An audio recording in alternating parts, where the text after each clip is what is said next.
the Madman! Hello, welcome to the second to last card review of Kobolds and Catacombs. This one's gonna be quick. Leading off, we have Greedy Sprite. Druid, 3 mana, 3/1, Death Rattle, gain an empty mana crystal. So this compares a lot with Jade Blossom. Now this card is better than Jade Blossom in the case that it's a 3/1 instead of just a 1/1 and a 2/2 on the second one, and Big Druid does run Jade Blossom. But the big downside is it's a Death Rattle. Jade Blossom gives you the empty mana crystal immediately, and it's often used to ramp into Nourish. Greedy Sprite, however, cannot ramp into Nourish. So ultimately, I actually don't think that Jade Blossom will be replaced by Greedy Sprite, but possibly this will be an additional card. But I have messed around with Big Druid quite a bit. It's tough to find extra room for this stuff. They already run so much ramp. Now, Oaken Summons. This is a 4 mana spell. For Druid, gain 6 armor, recruit a minion that costs 4 or less. There are a number of cards that now recruit a minion that costs 4 or less. We've got the Big Druid Taunt one, we've got the neutral one, and what was missing is a good minion that isn't Fandral, because Fandral is only 1 minion, that costs 4 or less. And yes, there's Injured Blade Master, and yes, there's good old Yetis. In fact, Druids have 4 Yetis. They have Chillwind Yeti and Klexi Amber Weaver. However, just putting in a deck of Yetis isn't strong enough in the meta, even if the Yeti gains you 6 armor when it comes into play. And that is admittedly pretty good, but not enough to build a deck around. Greedy Sprite is a card that is actually pretty good to be pulled with Oaken Summons. Now, I don't think Greedy Sprite by itself, along with Fandral and a handful of Yetis, is good enough to justify an Oaken Summons and, in general, recruit a minion that costs 4 or less deck. So we're looking forward to the next few minions that are going to be released, of which there's bound to be a good 4-cost minion, right? To my side, Hunter, 6 mana card, and the spawn of many a meme. Summon a meme, or 2, if your deck has no minions. Now, a lot of people look at this card and think, why in the world would they ever print a card like this? What are they thinking? Animal Companion costs 3 mana, Call of the Wild costs 9 mana, which is 3 Animal Companions. So why do we have To My Side, which requires a huge commitment in your deck in order to get Animal Companion ×2? Well, here's the effect of bundling, okay? This card isn't just 2 Animal Companions. It's better than 2 Animal Companions. So let me establish this. This is a fair price to pay and would see play if it summoned 2 Animal Companions, okay? It's like, play an Animal Companion, draw an Animal Companion, and then play that Animal Companion. That's the effect of bundling cards together. Now, that said, you have to play a deck that has no minions, and this is not currently a viable deck, but look forward to this card being playable in a deck in 12 months. I'm gonna put some small amount of money on that being the case. Foreshadows that Hunter will get many playable spells, and that will eventually build a no minion deck. It's not going to happen in the next expansion. It certainly isn't going to happen in this expansion. Probably not in 2 expansions, but in exactly 3 expansions when we have 6 full sets. I could see the possibility of a all-spell Hunter deck. For now, terrible though, for now. But don't dust it because it might be good in 3 expansions, okay? Crystal Lion.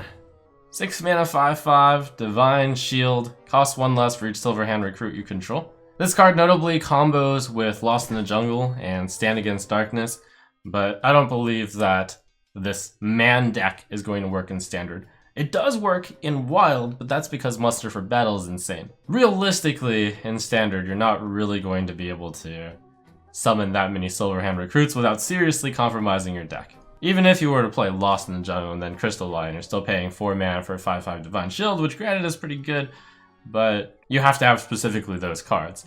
And Stand Against Darkness is simply not good enough. So Crystal Lion, almost certainly not going to see play yet, unless we see some top secret Silverhand recruit, like Muster, in the next few cards. And maybe in the next few expansions, there will be more support for Silverhand recruit, so it's a setup card.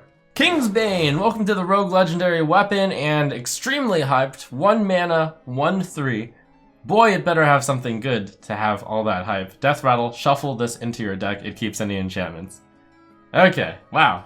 Well, that is a really big effect. We're talking Deadly Poison, We're talking Leeching Poison for a way that you can finally get that health gain in Rogue. And we're talking probably way too slow, because not only do you have to draw all of those cards together, then when you use it up, you have to draw the card again from your deck. It's going to take some time. Worth mentioning that if you have just this card in your deck, you cannot fatigue through natural causes, because you can play the Kingsbane and then use your hero power and then shuffle the Kingsbane in your deck, which means you'll always have one card in your deck. Anyways, the card isn't powerful enough in the current standard metagame to, get the value off of. Similar to the last expansion where I called the Doomerang rather, and the Leeching Poison not good, I'll make the same call here. Until we get another weapon and enchantment in the set, and it better be a really good one. Otherwise, Kingsbane is likely too slow and just a dreamer's dream. Murmuring Elemental, Shaman, 2 mana 1/1 Elemental. Battlecry, your next Battlecry this turn triggers twice. 1 turn brand. Has an Elemental tag. It works very well with many of the Elementals, which actually have Battlecry. But a Shaman Elemental deck is currently very out of the realm of viability. And this card by itself is probably not going to bring it back. It's another Jade, which is always good because you want to be able to come up with more Jades. This does work with Jade Claws, which is also a Battlecry. And this does work with Doppelgangster to get 5 Doppelgangster. But again, this is a pretty high and mighty dream. In theory, it looks good and it's hyped by people, but boy, is this not going to work, I would say. Too slow. By the way, Murmuring Elemental does not work with itself. If you play Murmuring Elemental and Murmuring Elemental, you will get the effect of your next Battlecry this turn triggers twice, and then your next Battlecry this turn triggers twice, which means your next Battlecry this turn will trigger twice. Not twice, but twice. Bladed Gauntlet. Warrior Weapon. Is this the Warrior 2 mana weapon that replaces Fiery War Axe? 2 mana, 0/2. Has attack equal to your armor, can't attack heroes.